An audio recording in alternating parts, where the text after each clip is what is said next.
राधा माता ने, उन्होंने सवाल उठाया था कि भाई ये तो गलत चीज है। कह रहे मतलब अगर मैं कृष्ण को, जो मथुरा वाला कृष्ण था उसको मैं वृंदावन वाला कृष्ण था उसको मैं कंपेयर करूं द्वारका वाले कृष्ण से, तो बहुत फर्क है। कह रहे जो राजा कृष्ण द्वारका वाला है, द्वारकाधीश जिसे कहते हैं राजा, कह रहे वो कृष्ण से बहुत फर्क है। कैसे? उसने पूछा, कृष्ण जी ने पूछा कैसे?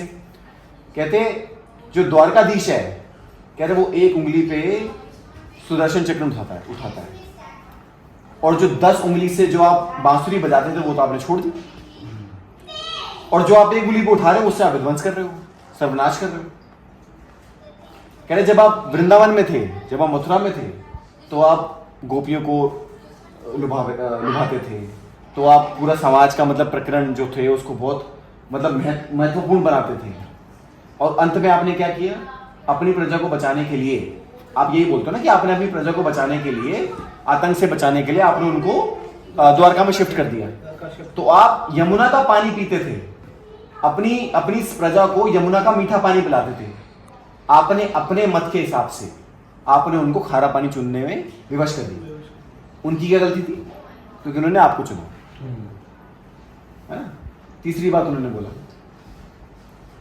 कहते कि आप बोल दो, चलो मान लेते हैं कि आप ये भी, इस बात पे भी आप सहमति जताते हो कि भैया उस समय पे जो था बहुत विध्वंस हो रहा था, वो जरासंध जो था वो बहुत आक्रमण करता था, तो मैंने अपनी प्रजा को बचाने के लिए मैंने ये भी अपने ऊपर ये ले लिया कि भैया हाँ भाई मैं रण छोड़ूं, है ना? तो मैं द्वारकाधीश बन गया, मैं द्वारका में जाके मैंने अपनी सारी प्रजा जमा दी। तो जब आपने द्वारका में जाके अपनी सारी प्रजा जमाई तो आप द्वारका के राजा हो गए। तो प्रजा का राजा का क्या धर्म होता है? कि अपनी प्रजा की सेवा करे। तो जब दुर्योधन आपके पास आया और जब आपने उसको बिना मांगे नारायणी सेना दे दी, तो नारायणी सेना तो आपकी प्रजा थी। तो कहते आपने अपनी प्रजा अधर्म के पाले में कैसे सौंप दी? तो ये 3 ऐसे संवाद थे जिनको उन्होंने जवाब नहीं दिया। अब ये नहीं कह सकते कि भैया उन्होंने जान के जवाब नहीं दिया राधा के सामने, या वो सही में हारे, we can't know this, but ये ऐसे संवाद थे जहां पे उन्होंने जवाब नहीं दिया। पहली बार ऐसा हुआ था कि कृष्ण ने बोला कि भैया वो मुस्कुरा के बस टाल गए।